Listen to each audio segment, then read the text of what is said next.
What's going on, guys? Welcome to Rants Red Talk, where we discuss all the topics you send through to me on Twitter. And last week, we only got one in because I've been mad busy sorting out the new gym, doing all the flipping, all the admin, all the ugly stuff. So you're going to have some extra shows this week. Also, I've been training for my fight as well. Make sure you check the fight vlog I uploaded last night. You got link to the tickets in the description, and yo, it's a good vlog, very good vlog this week. Got some special guests, so you definitely want to check that out. But yo, without further ado, let's get into your questions as usual. There's some good ones. First up, at InitJosh2 says Wan Bissaka overpriced? Question mark.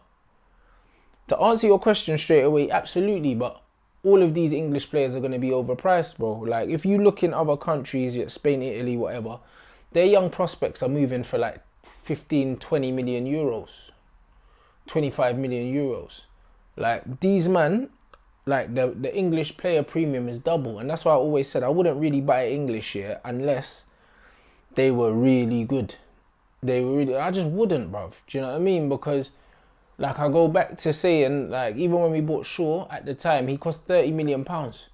In today's market, that's about £60 million, which is what Wan Bissaka's been touted at. And even more than that, they're touting maybe 70 mil. And with Wan Bissaka, like, man's numbers are good. Like, defensively, playing for a team like Crystal Palace, playing week in, week out. Do you know what I'm saying? Like, I just don't even know. He's at a better club than obviously Southampton were at the time as well. And for me, like, English players are just overpriced, like, in general. Like, you never get a good deal on an English player. You're always going to have to pay a premium. But to expect any English player to go for what they're valued is very unrealistic. We know what the market's like. It's always been like that, guys, I'm afraid. And when you're on a budget, like it seems like we are, because we're not just willing to pay anything, then I don't know, that could mean that we miss out on him unless we do like an installments thing. But he's very much my first choice right back I want. Let me know what you think in the description. Do you think like 60, 70 million is too much? Personally, I wouldn't pay more than 50 million for Wan Bissaka. Next one, at 21, Nicola. It says, do you think it's okay to be Ole out right now? Personally, I don't know. We have almost no system, and Ole has a fetish for these shit English players. But at the same time, he still hasn't signed any players, and it's not his team. 100%, bro. Like, we're in a catch-22, yeah? We're at, like, a crossroads where it's like, the football shit, I haven't seen any improvement in terms of tactics or anything like that under Ole. But then, the flip side is, it's not his players. So now we're in a position where it's like, do we take it on face value and look at his coaching, which we were very entitled to question his coaching because he's made a lot of questionable decisions? Or do we wait to see who he brings in and then judge him solely on how the team plays when that is the case? I'm more inclined to wait and see who he brings in first, because I want to see the intent as well. Because a lot of the players that we were linked with under previous managers were very uninspiring, and it told me that these men didn't have the right mentality. They didn't understand what this club was about. If Ole makes a fucking statement, yeah, and say for argument's sake, he brings in Ligt, he brings in Rabiot, he brings in Wan Bissaka, he brings in like a Nicolas Pepe or something like that, and he brings in Dembele, or say Icardi, because there's rumours of Icardi coming the other way to Lukaku. If he brings in all them players, all of a sudden, people are like, hold on. Like, he's got the right fucking idea here. Do you know what I mean? But if we end up with fucking Longstaff, James, like, and some uninspiring signings, and we don't really get, like, anyone that's going to significantly strengthen us, then I think that he could be out on his arse, bro. Like, completely honest. So, let's wait and see who he brings in. I'm going to try and be optimistic, because I'll stick by what I said. I feel like this summer feels a bit different. Like, something in the air tells me that we're gonna make some shock signings that people don't expect us to make. Let me know what you think about that, guys. Do you think that it's okay to be Ole out right now? Personally, I think if someone's Ole out, I can understand why. Because I can say I've seen enough from Ole to make me think that he should stay, but also I've seen enough that could convince me to sack him. Like, I think if I was in charge, if Poch was available, I'd still sack him. Like, I'm gonna be honest. Like, if not for Pochettino, like, I don't think there's anyone else out there that I would sack him for. Do you know what I mean? So it's one of them ones where he's done just enough to keep his job, in my opinion, based on how he finished the season. But I could be persuaded to sack him if Poch was available. At Esten Fan Fargo 6, is Ole's resume a disadvantage when attracting players because what has he done in football? It's not like he's a football legend or was a world-class player. Very true. So why should players like De Ligt come and play for him when he hasn't even got an identity or a style of play, and he's not proven? The lack of identity and style of play, I feel that because I'm completely with you, bruv. That is my biggest criticism of Ole. Yes, it's not your players, Ole. I get that. But Chris Smalling wasn't Louis van Gaal's player, but Louis van Gaal had Chris Smalling playing ball, bruv. If you're a good coach, yeah, like, you should be able to at least, like, lay your mark on the team somehow. When I look at this United team, I just see a Mourinho team. I really do. Like, he came in at the beginning, fair enough, I don't think he had enough time to implement anything because the games were coming thick and fast. He gave the players the freedom to play. They improved naturally because they were playing without fear. But then as soon as the initial gas wore off, it was just like watching Mourinho again, bruv. So coaching-wise, it's showing that Ole ain't really done much. He hasn't changed much. And I don't think you should have to change personnel to get like a consistent reaction from that. Do you know what I mean? I hate to talk about other teams, but when Pep first came in, even when he still had the Clichy and Sanya and he never had his fullbacks, you could still see the way they were inverting and stuff when he had Kolarov and that, and they were trying things. Same goes for Liverpool. When Klopp came in, even before he got his own players in, you could see the style of football had changed. The results weren't really changing, and on paper, it actually looked worse at one point. It was saying that it was worse than Brendan Rodgers, but you could see, bruv, and Liverpool fans could see, so they were being patient. With Ole, I can't see what he's changed. I really can't see what he's changed, man. And honestly, players play for the badge. Like, they'll sign for the team because they know that the manager's not like a given. Obviously, the manager's attractive, but I've said it numerous times. You don't sign for PSG because of the manager. You don't sign for Barcelona because of the manager. Because Barca change their manager every 2-3 seasons. You do not sign for Barcelona for the gaffer. Same with Real Madrid. You sign for the heritage of the club and the prestige. And I believe that United still have it. It is lessening, but it's still well and truly there, guys. So I think even with Ole, you can still bag a De Ligt. Let me know what you think about that, guys. Do you think that we're less attractive with Ole in charge? I honestly think we're less attractive with Maureen in charge because a lot of attacking players just didn't want to play for him. Next up, at Jalen Burner, JR20. In your opinion, what is the ceiling for us next year? I think that very much depends on who we sign. I really does. Like, me personally, yeah, if I was given the same amount of money, I'd get Rabiot on a free, I'd buy De Ligt, and I'd also buy Toby, bruv, because Toby would cost 25 million. De Ligt and Toby together, that's 100 million. Rabiot on a free, and then I've still got 150 million to buy a winger. Another midfielder and a right back. That's enough.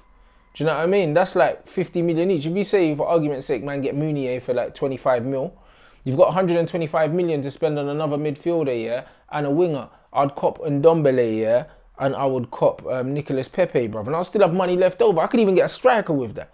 Like, if we spent our money wisely, yeah, the 250 million, yeah, even not including the money we got from Lukaku, is enough. I could buy 6 players, you know.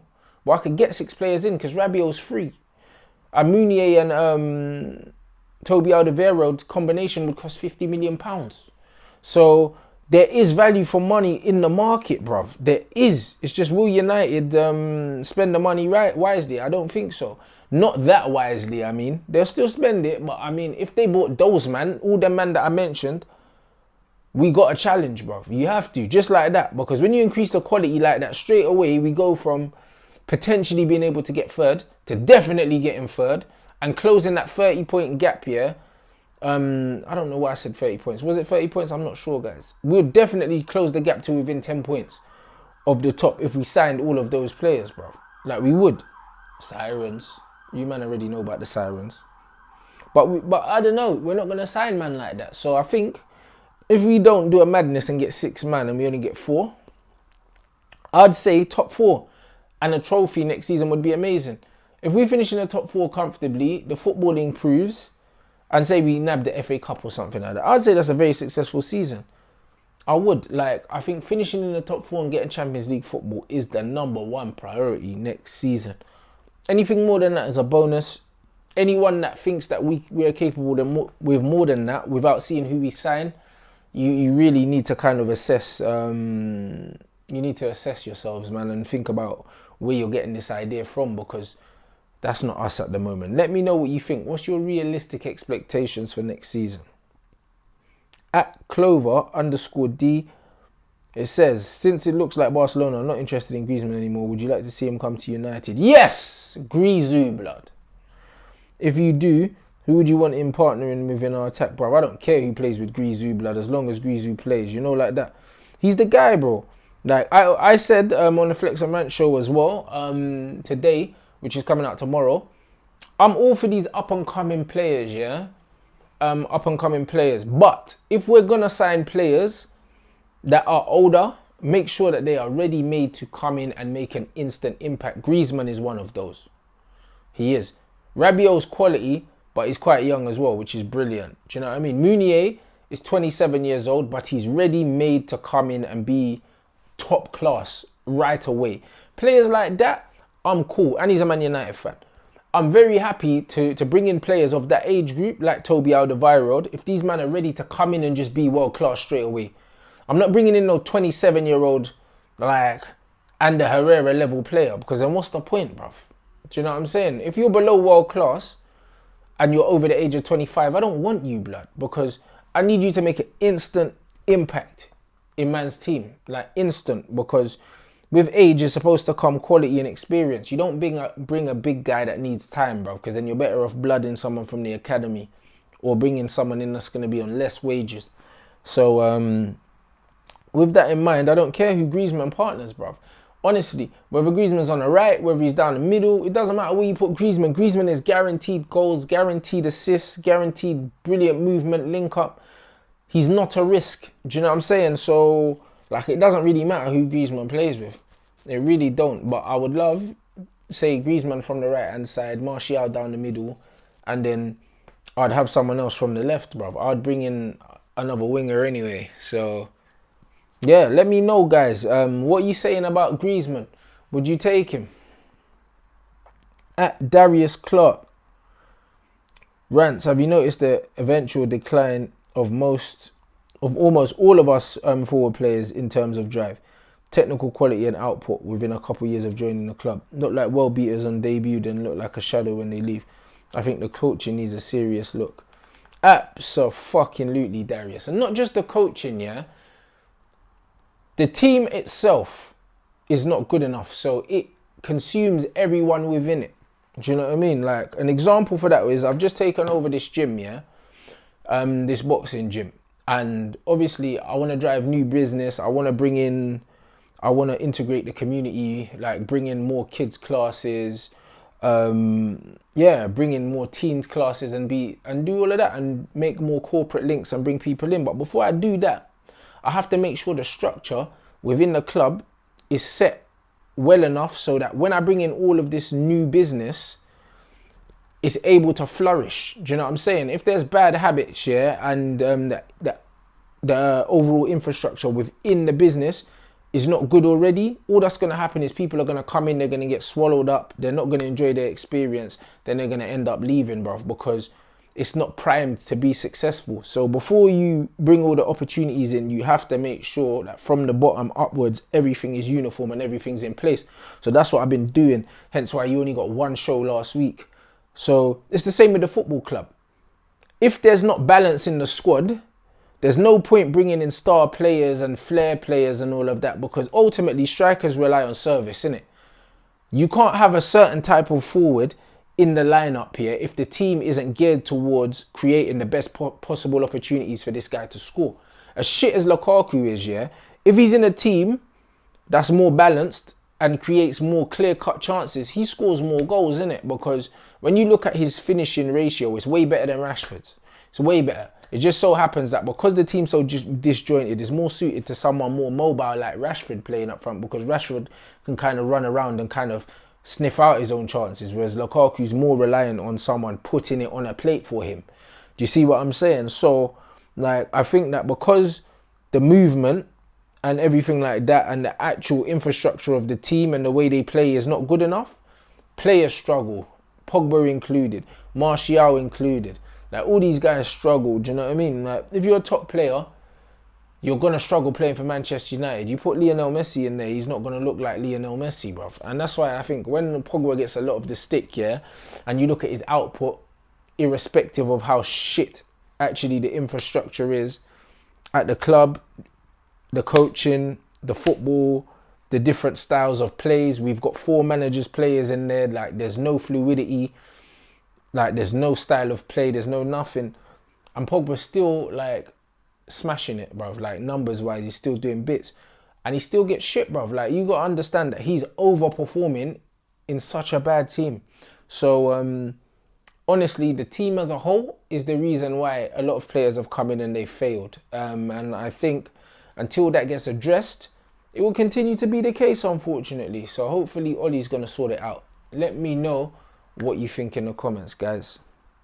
Abdul_MUFC, will you take Rabiot on a free? I guess I've answered that abso-fucking-lutely.